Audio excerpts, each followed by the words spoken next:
وحدہ والصلاة والسلام علی من لا نبی بعدہ فاعوذ باللہ السمیع العلیم من الشیطان الرجیم بسم اللہ الرحمن الرحیم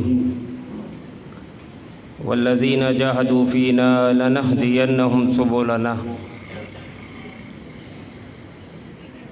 تمام تر تعریف و توصیف اللہ وحدہ لا شریک کے لیے ہے۔ بے شمار درود و سلام کی برخہ نازل ہوتی رہے امام الانبیاء محمد رسول اللہ صلی اللہ علیہ وآلہ وسلم کی ذات عالی شان پر۔ اہل توحید کے نوجوانوں کا یہ کنونشن، جس میں اللہ کی وحدانیت پر یقین رکھنے والے نوجوانوں کو ان کی ذمہ داریوں کا مقررین احساس دلا رہے ہیں، اور ان کی کوشش ہے کہ ان نوجوانوں کو ان کا جو بھولا ہوا سبق ہے وہ یاد دلایا جائے، اور ان کے اندر وہ فکر اور تڑپ پیدا کی جائے کہ جس کے وہ حامل بن کر اس وطن عزیز کو کتاب و سنت کا گہوارہ بنانے میں اپنا کردار ادا کر سکیں۔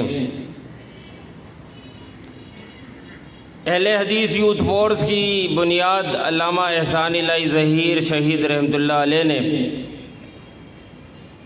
اسی جذبے کے تحت رکھی تھی کہ معاشرے میں نوجوانوں کی جب صحیح خطوط پر رہنمائی نہیں ہوتی، اور پھر اہل توحید کے نوجوانوں کو جب ان کے اپنی جماعت کا کوئی پلیٹ فارم میسر نہیں آیا، تو وہ دیگر جماعتوں کا وہ ایندھن بن کر استعمال ہوتے رہے۔ تو سلفی العقیدہ نوجوانوں کو ایک پلیٹ فارم پہ متحد کر کے انہیں اللہ کے دین کے غلبے اور تنفیذ کے لیے کارگر فرد بنایا جا سکے۔ اہل حدیث یوتھ فورس کی بنیاد علماء اہل حدیث کے تحفظ اور اس جماعت کو نیا خون فراہم کرنے کے جذبے کے تحت رکھی گئی۔ وہ جماعتیں حقیقت میں جماعتیں ہیں کہ جن کی قیادتیں ان کے یوتھ ونگ سے گزر کر، تربیت پا کر، نشوونما پا کر، اور اسٹرگل اور جدوجہد سے گزر کر وہ ان کے بڑی جماعت کا حصہ بنتی ہیں، جیسے کہ محترم حافظ فیصل افضل شیخ صاحب کہ جنہوں نے جب مرکزی جمعیت کا حصہ بنے تو جو یوتھ فورس کے ذمہ دار تھے وہ یوتھ فورس کو خیر بات کہہ رہے تھے۔ یہ ایک آزمائش کا مرحلہ تھا، پورے ملک میں تنظیم کا شیرازہ منتشر ہونے لگا تھا۔ ایک ایسے مرحلے پر ایک ایسے مضبوط عزم اور چٹانوں کی طرح مضبوط عزائم رکھنے والے، حوصلے رکھنے والے لیڈر کی ضرورت تھی۔ امیر محترم نے حافظ فیصل افضل شیخ صاحب کو کے کاندھوں پر یہ بھاری ذمہ داری ڈالی کہ وہ اب اس یوتھ کے سرمائے کو منتشر ہونے سے بچائیں گے، اور انہوں نے ماشاءاللہ اپنے 2 ٹرن اوور میں مستقل مزاجی سے محنت کر کے اپنے انتخاب کو درست ثابت کیا۔ تو آج کی یہ محفل ایک طریقے سے ان کے اعزاز کے لیے بھی ہے، ان کے آنر کے لیے بھی ہے، اور ہم ان کی خدمات کو خراج تحسین پیش کرتے ہیں۔ دوسرا، آج کی اس نشست کا جو پہلو ہے وہ مہمان خصوصی محترم جناب مکتبہ دارالسلام کے ڈائریکٹر عبد المالک مجاہد صاحب حفظہ اللہ کا مہمان خصوصی کے طور پر اس پروگرام میں تشریف آوری ہے۔ حافظ عبد المالک مجاہد صاحب انہوں نے ثابت کیا ہے، ایک کریٹر کا کردار ادا کیا ہے، اور ہم نے جب ان کی مختلف کتب کے اندر دیباچوں میں ان کی اس کتاب کے مرتب کرنے کے لیے جو ان کی محنتیں ہوتی تھیں وہ جب ہم پڑھتے ہیں تو ہمیں ان کی شخصیت کا حقیقی روپ سامنے نظر آتا ہے۔ آج سے 15 سال پہلے تقریباً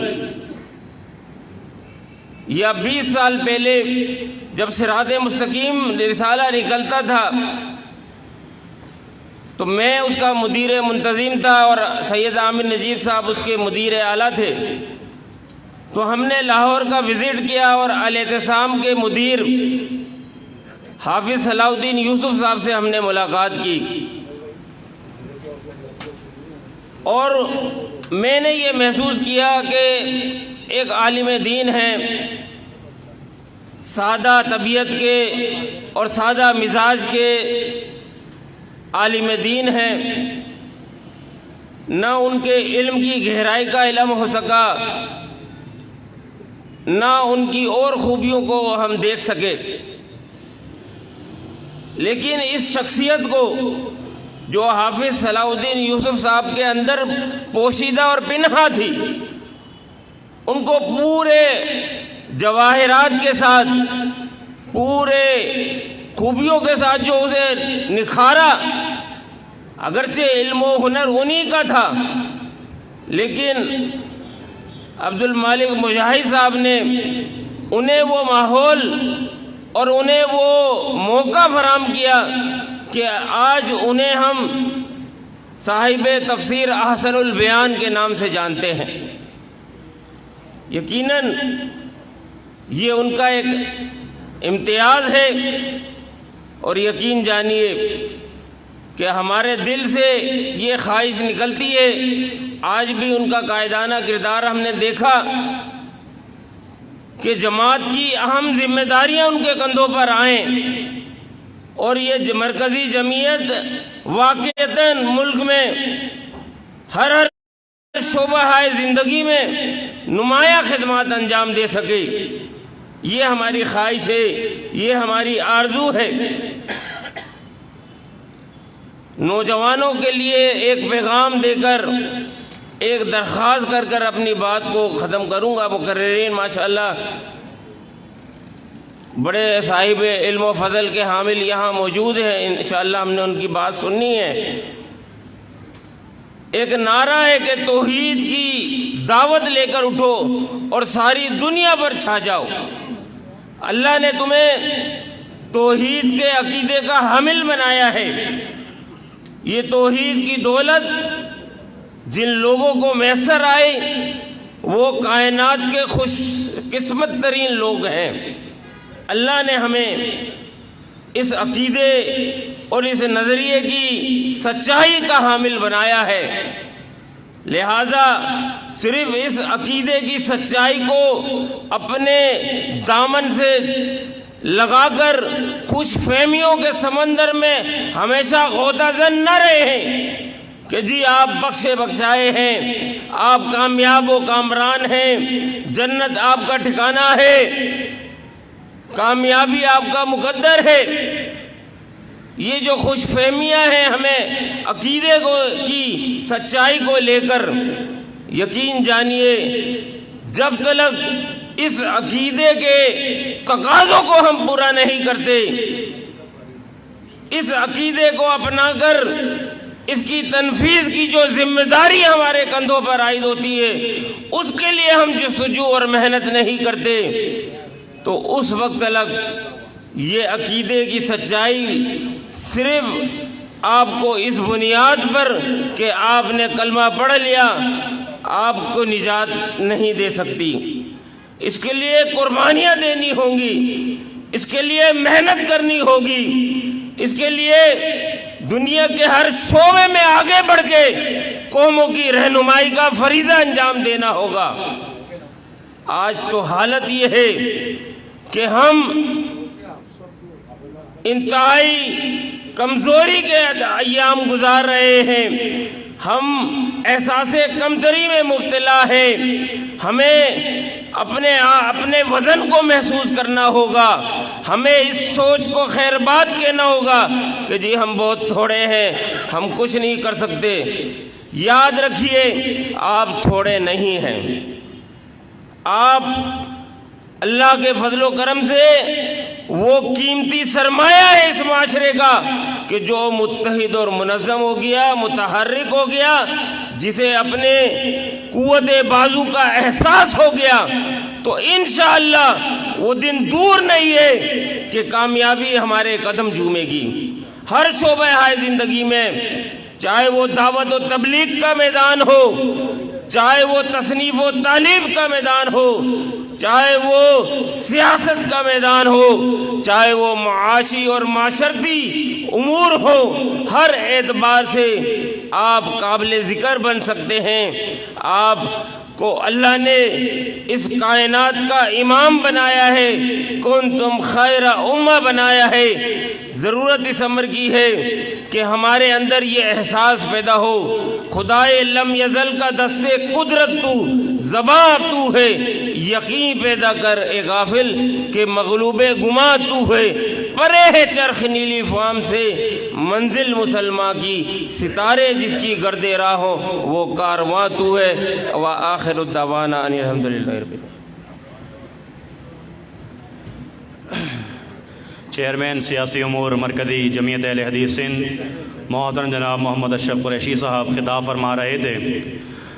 اور آپ لوگ بھی ماشاءاللہ داد کے مستحق ہیں۔